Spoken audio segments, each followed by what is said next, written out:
Hey guys, Nick here with another episode of 9 to 5 Crypto. Today we have three big news stories for you. The first story is about the big man himself of Ripple, the CEO, Brad Garlinghouse, also known as Bread Garlinghouse on the interwebs. He is in the house with some bread and some good news for you coming around the corner. Second news story is about Brazil launching a pilot CBDC test sooner rather than later. And our third story is about South Korea pro-crypto regulation, and they're attempting to seize the metaverse. Can one seize the metaverse? Can you be a Thanos and seize the metaverse? I'm not sure, but we're going to find out together. Guys, if this is your first time being here, consider liking and subscribing, hitting the notification bell so you don't miss another video. And also our Twitter handle is right over here if I can point at it right with my crooked thumb. Look at that. Yep. Okay. Anyhow, guys, let's get rolling. All right, guys, jumping into story number one. Ripple seeing good progress in SEC case over XRP. Outcome expected next year. All right, so there's some good and there's some bad, depending on how you perceive this. Let's jump in. Fintech company Ripple is making great strides in its legal feud with the U.S. Securities and Exchange Commission, the SEC. CEO Brad Garlinghouse told CNBC on Monday. Garlinghouse said he expects the case, which centers on XRP, the world's seventh biggest cryptocurrency, will likely reach a conclusion next year. We're seeing pretty good progress despite a slow-moving judicial process, he told CNBC. Okay, guys, I want you to pay attention to his language that he's been using, right? So he's at the front of this case. He's in there talking with his attorneys. He's seeing everything that we can't see for the most part. He's seeing just about as much as anyone can see with this case. His language has shifted from, hey, if we don't get regulatory clarity in the United States when we first got sued, we're moving out of the United States, to, hey, we need regulatory clarity for, there to be a settlement, right, with XRP. So it shifted from kind of negative, like worst case scenario, to more moderate, right? In between, we just need that, XRP clarity. It's part of business use cases. It's solving real problems. They need that. They want that for clarity in the United States with other cryptocurrencies and XRP, right? Because XRP is going to work as a bridge asset, moving fiat into other cryptocurrencies and vice versa. It needs other cryptocurrencies to survive too, right? And now he's moved into this language that's very positive, right? We're talking about good progress. We're talking about, the judge right here. Clearly, we're seeing good questions asked by the judge. And I think the judge realizes this is not just about Ripple. This will have broader implications. So, the judge at the end of the day is making the ruling on this case, if it doesn't settle before. And this is all positive language and positive things are happening. So, yeah, it's been a while. Trust me, this case cannot settle a day sooner, a day too soon at this point, because I never thought for once that a year later we'd still be sitting here talking about this damn case. Like, holy crap. But here we are. All right. So a year went by, we hopefully had some good times with our family, made the best of it and things like that if you were an XRP holder. But a year later, we can see the finish line, guys. We can see the finish line. It's coming up. And this lines up with what Jeremy Hogan was speculating about, a settlement or a conclusion of this case occurring between March and May of 2022, between, quarter one and quarter two. So we're almost there. Just, if you've held on this long, not financial advice, but I don't know. I personally am not going to capitulate my XRP holdings. I am diversified into other cryptos, so I'm doing okay. But yeah, I would not capitulate at the end of the race. I would probably just see this through myself.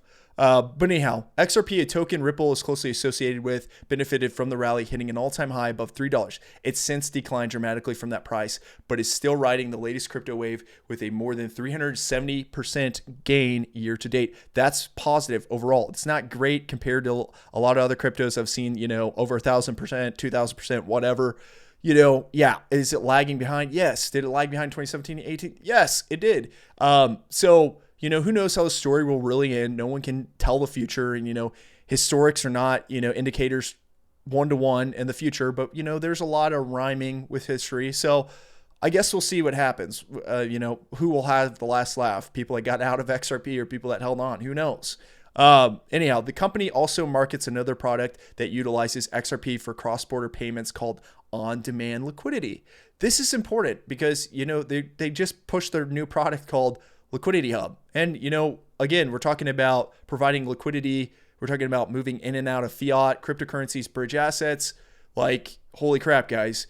if they have a whole, DEX essentially, quote unquote DEX, and you can actually use XRP to do all these settlements and move money around with other cryptos and Bitcoin, whatever, and, fiat, and do it at an institutional scalable level. That's really big.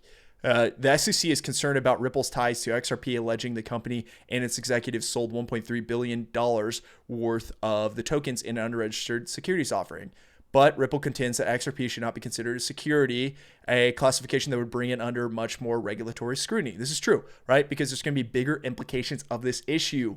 We don't want that. We don't want bigger implications. We want crypto to be able to innovate. We want people that are similar to XRP or whatever other crypto to be able to innovate in the US and outside of it. We want the US as an economic power to also participate in the crypto industry. If you believe in this industry as an asset class, if you believe in the economic value and the use cases of different projects, then you should want XRP to succeed. Even if you don't like that they're working banks, whatever, you should still want them to succeed, because if they create a standard moving forward of how others are going to get judged, you want that judgment to be overall good and realistic for other cryptocurrencies to actually survive in this space. End of story. Garlinghouse said went on a rant there. Garlinghouse said the United Arab Emirates, Japan, Singapore, and Switzerland are examples of countries showing leadership when it comes to regulating crypto, while China and India have cracked down on the industry. In general, the direction of travel is very positive. This is good. Ripple, a privately held company, was last valued at $10 billion and counts the likes of Alphabet's Ventures, Capital Arm GV, Andreessen Horowitz, and Japan's SBI Holdings as investors. So again, guys, they have some pretty big investors in them. I think Ripple and XRP overall are going to survive the test of time. And, I like other cryptos as well, but I just think you should be legitimately fair, even if you don't like their direct use case or anything like that. Alrighty, guys. All right. Story number 2, Brazil's central bank to launch CBDC pilot in 2022 report. The final version of the central bank digital currency is expected to come in 2024. But before that, something else is coming, right? The pilot, the test. The Central Bank of Brazil, BCB, plans to start a pilot program of a digital currency next year. BCB president, I just think BCB, I think blockchain backer. I've been watching too many of his videos. Shout out to you, man. You have such a positive attitude. And, even if you were in other cryptos or whatnot, you're a great person to have in a community because you're just a really positive guy. President Roberto Campos Neto said on Friday, according to local media outlet Estado. So they're starting a pilot test program in 2022. In September, the BCB, the blockchain backer, told the Brazilian Senate that it planned to launch the final version of a digital real in 2024. Brazil's central bank has also been discussing a bill to regulate digital assets as an investment vehicle. So again, you see more regulation that's changing with the times, adapting to technology, right?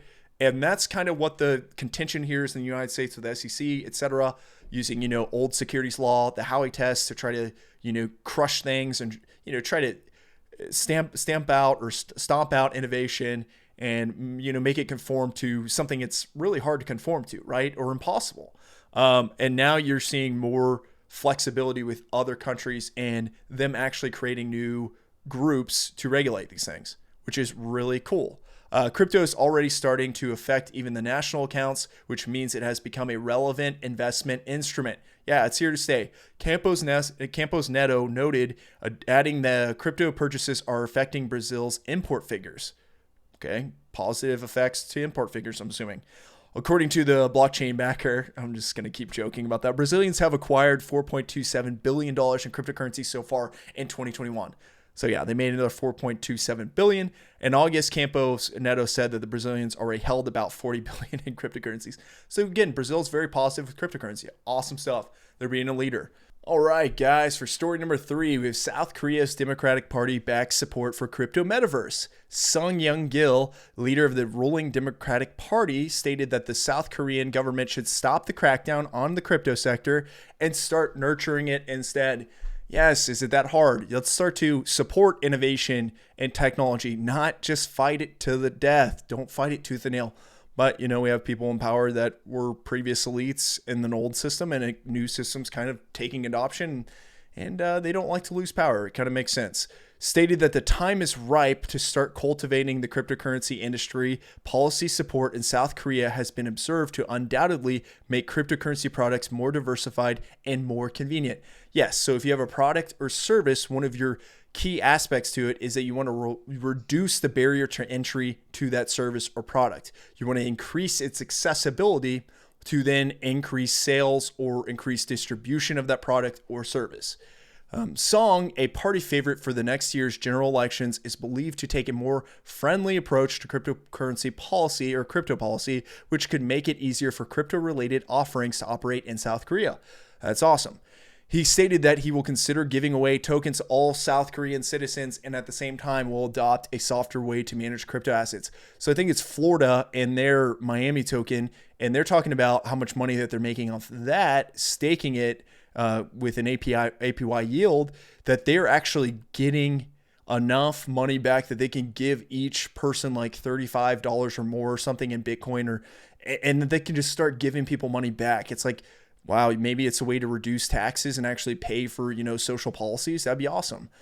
He stated that he will consider giving, Song suggests the establishment of a new government agency dedicated to blockchain named Blockchain Authority in Busan, the only blockchain-free regulatory zone in South Korea.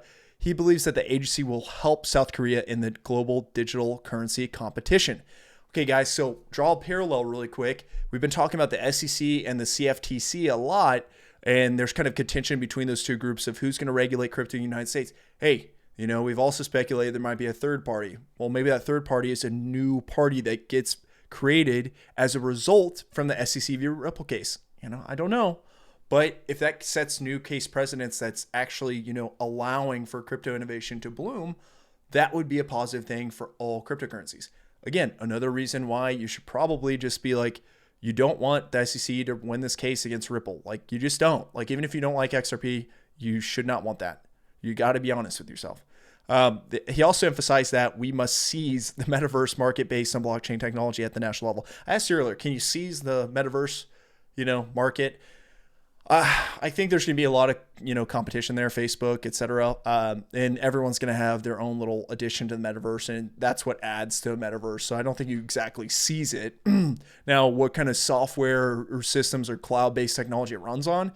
Yeah, you could be that, right? So you could be the platform which everyone is, meeting, greeting, and, playing mini golf and doing, whatever they want in the metaverse together. Yeah, you could. You could be that platform for all those games that, combine and operate and play together as well. Thinking player-ready ones, something like that.